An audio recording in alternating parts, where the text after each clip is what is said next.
There was a Mr. Beat video I saw, and I really wanted to respond to it. If you haven't seen it, I would recommend watching it. I'm only including one clip because I don't have a computer, so I'm editing this on my phone, and it keeps overheating and crashing, so I'm trying to get the editing wrapped up as soon as possible. This video is just such a liberal video, which makes sense because Mr. Beat is like the archetypal liberal. But he's able to like diagnose the symptoms, but just can't diagnose the disease. Capitalism has failed working people. It's failed working people under 40, maybe a bit more, but it's failed working people in general. Both parties are despised because they actively work against the working class. And the post-war golden age is over. But these aren't just like policy failures. This is the inherent logic of capitalism. Also, the post-war boom was dependent on the existence of the Soviet Union as a competitor. The ruling class had to make concessions to prevent workers from looking to socialism as an alternative. I think FDR mentioned this specifically when talking about the New Deal. Once the USSR collapsed, there was no longer this external pressure, which we're starting to get it back with, China.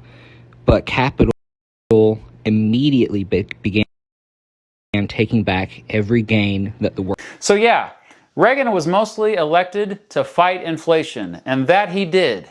I know Ronald Reagan gets a bad name these days, especially with the under 40 crowd. But Ronald Reagan, his administration was successful. You got to give him credit for reducing inflation. That's actually crazy. You actually don't have to give Reagan any credit. Like, all he did was class war. Maybe he fixed inflation. But inequality exploded, like Mr. Beat points out. But he doesn't connect those dots. Reagan's attacks on unions, he deregulated the economy, and of course all the tax cuts that, the rich people love. It wasn't accidentally increasing this inequality. That was the entire point. They fought inflation by crushing workers through mass unemployment and wage suppression. Lenin talks about this in The State and Revolution. The state is an organ of class rule, an organ for the oppression of one class by another. Reagan represented the bourgeois, so that's the end of the quote.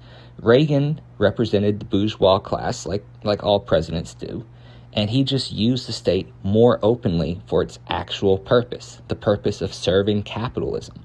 We're seeing the same thing with Trump right now. He's just more open about what the point of the U.S. government is for. This is like someone in 40 years being like, well, you have to give Trump credit, which I can't really imagine what they would say that about yet, but I'm sure they'll find something. This little HCHC inflation thing is cute, and I see how this would work well for like teaching liberal ideology to high school students. But the point, it's not just those sectors that's the problem. It's the profit system as a whole. The prices rise because capital is just constantly trying to accumulate. And again, this isn't because of like bad policies that Congress or the president are pushing. It's just how capitalism works. Healthcare costs have tripled because insurance companies and hospitals need to extract more profit. They're seeking infinite growth. Housing costs have soared because real estate is treated as an investment and not just a place to live. Marx, again, he talks about this in the Communist Manifesto.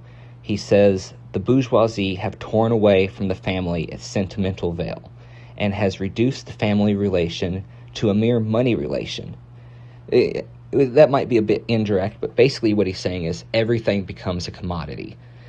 Even survival itself, right? So he's saying HC. You need these things to live. They're things you need to survive. But capitalism doesn't care about your survival. All it cares about is generating profit. Sankara said, "We must dare to invent the future." And his government in Burkina Faso showed what becomes possible when you break away from capitalism. They had great success with healthcare. They did mass vaccination campaigns. They had massive land reform, became food self-sufficient, and struggled for women's emancipation. All of this, they achieved by rejecting imperialist domination, which the French still desperately want to control the Sahel, and they placed the economy under popular control. And so Sankara's example proves that these crises that Mr. Beat talks about, they're not inevitable, right? They're caused by class power. What class controls the government? There is no policy under capitalism that can fix capitalism. Capitalism is fundamentally unsustainable. So like Mr. Beat has been pushing his expanding the house idea because he sees this radicalization and he wants to offer a solution, but because he's trapped in this liberal capitalist mindset, he's not able to actually see that the solution is smashing capitalism and creating socialism. The pitchforks are out because the system is doing exactly what it's designed to do. The system is designed to enrich a small group of people, the ruling class, and to make everyone else subservient to them. So in What Is to Be Done, one of the greatest books written by Lenin, he says, without revolutionary theory, there can be no revolutionary movement. What we're seeing right now in America is a lot of this distress at what's happening, but there's not a disciplined organization working towards curing the root cause of the disease, which is, the profit system. The Democratic Party doesn't have a solution for this because it serves the same bourgeoisie that the Republican Party does. The only answer is an independent, working class, revolutionary party. And, of course, through that, the socialist transition of society. We have to abolish the commodity form entirely.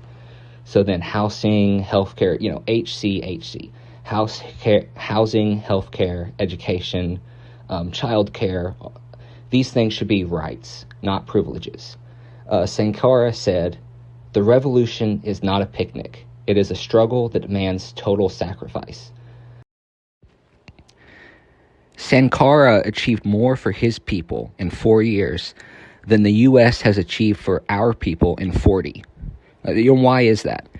It's because he broke from imperialist domination and placed the economy under popular control. America has the wealth and the technology to end homelessness, hunger, medical debt, solve all sorts of problems tomorrow if we wanted to. But America won't, because those problems are profitable. Pitchforks are out, but they're not aimed yet. That's the job we need to do. Building an organization that aims them at our real enemies. Not being distracted about immigrants, not being distracted about trans people, not being distracted about China. But the ruling class, the bourgeoisie, that's creating the American nightmare. The only way out is through socialism.